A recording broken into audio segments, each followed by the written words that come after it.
Aceh damai, Aceh ku memilih.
Yang tidak memenuhi syarat bidang kesehatan sebenarnya di peraturan perundang-undangan itu memungkinkan untuk diganti.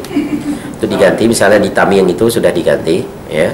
Dan kemudian ketika mereka diganti, mereka tidak boleh merubah dukungan partai. Misalnya dulu 3 partai, ya tiga partai itu bersepakat untuk mengganti calon. Ya. Tapi boleh ganti posisi. Misalnya bupati sekarang tidak memenuhi syarat calonnya. Yang calon wakil bupati bisa menjadi posisinya bupati, kemudian atau sebaliknya, yang jadi bupati bisa jadi wakil bupati karena ada pergantian calon. Itu dibenarkan peraturan perundang-undangan.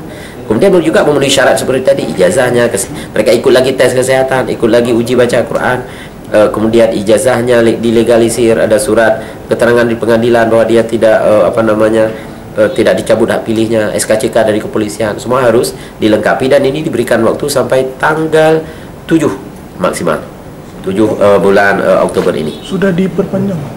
Ini hanya perlakuan khusus bagi yang mengganti saja, pengganti. Bagi calon yang daftar di awal tidak ada masalah, mereka kemarin terakhir.